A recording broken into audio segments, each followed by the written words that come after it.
Bienvenue dans Science et Mouvement, le podcast d'ED Academy. Aujourd'hui, on va répondre à une question que beaucoup de sportifs se posent. Après avoir parlé de douleur, d'adaptation, de prévention, de qualité du mouvement et de récupération, il est temps d'aborder une question centrale. Comment trouver un équilibre durable entre s'entraîner, récupérer et continuer à progresser? En effet, sur le terrain, je constate que ce n'est pas un manque de motivation, mais c'est souvent trop de charges au mauvais moment, pas assez de récupération au bon moment, et une mauvaise lecture des signaux du corps. C'est ce que nous avons vu précédemment. Cet équilibre n'est ni fixe ni universel. En effet, la plus grande erreur est de croire à un équilibre parfait. Beaucoup de sportifs cherchent le bon volume, la bonne fréquence, le bon ratio effort-repos. Or, la science du vivant est très claire. L'équilibre n'est pas un état stable, c'est un processus dynamique.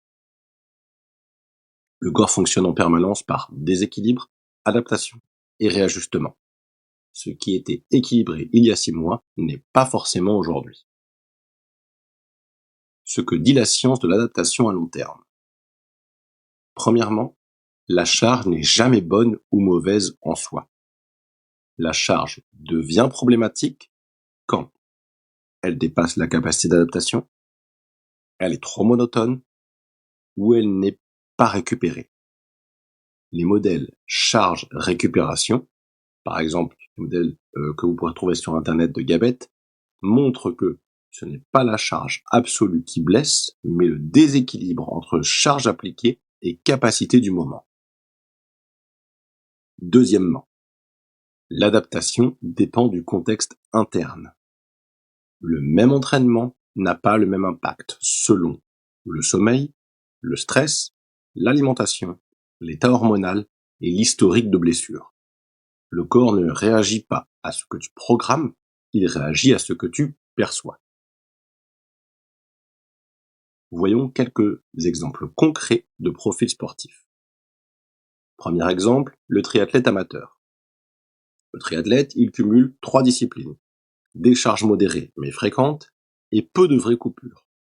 Le problème fréquent, c'est la fatigue chronique, la stagnation et des douleurs diffuses de dos, d'épaules, d'ischio. L'erreur ici n'est pas le volume, c'est l'absence de hiérarchisation des priorités. Équilibré, ici, c'est accepter de se sous-entraîner temporairement dans une discipline, d'intégrer des phases de récupération active et de surveiller la fatigue nerveuse plus que musculaire. Deuxième exemple, le trailer.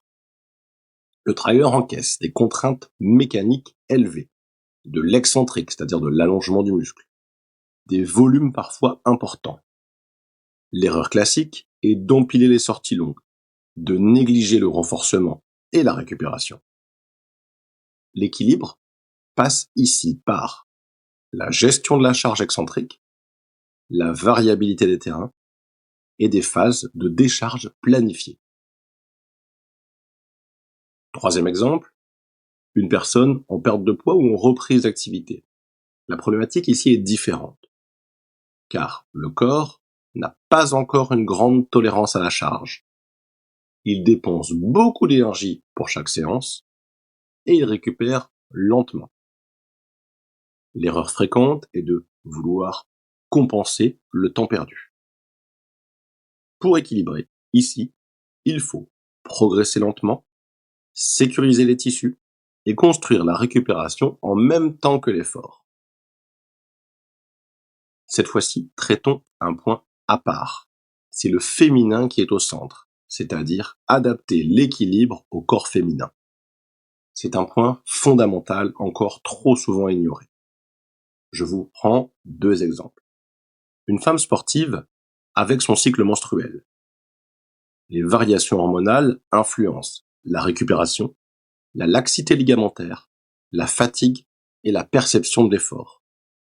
Selon les phases du cycle, certaines charges sont mieux tolérées, d'autres deviennent plus coûteuses. L'équilibre n'est pas le même chaque semaine. Il faut absolument en prendre compte lors des entraînements. Deuxième exemple, une femme en périménopause. On observe souvent une récupération plus lente, une fatigue plus marquée, une moins bonne tolérance au stress. Scientifiquement, cela s'explique par la baisse des oestrogènes, l'impact sur les tissus et la qualité du sommeil. Ici, équilibrer, c'est ajuster les intensités, renforcer intelligemment et accorder une place centrale à la récupération. Comment savoir si l'équilibre est bon ? Quelques indicateurs simples mais fiables.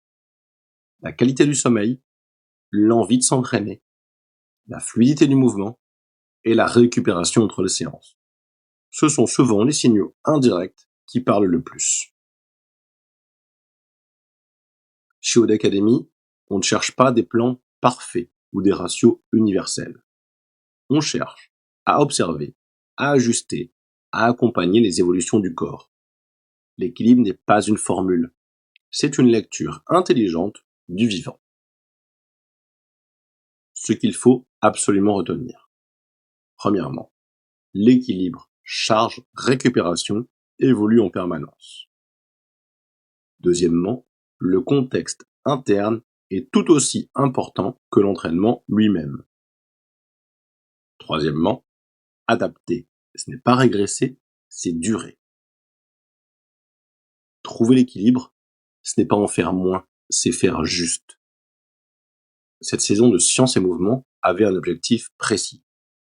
Vous donner des clés pour comprendre votre corps, pour vous entraîner avec plus de conscience et moins de contraintes inutiles. Dans la prochaine saison de Science et Mouvement, nous irons encore plus loin. Nous parlerons moins de concepts généraux et davantage de situations réelles, de cas concrets et de décisions d'entraînement au quotidien. La saison 2 explorera comment traduire la science du mouvement dans la vraie vie. Quand continuer, quand ajuster, quand lever le pied et surtout comment faire les bons choix selon son sport, son corps et son contexte. Bien sûr, toujours avec la même ligne, comprendre avant d'agir pour mieux bouger, plus longtemps et avec confiance. Rendez-vous très bientôt pour la saison 2 de Science et Mouvement.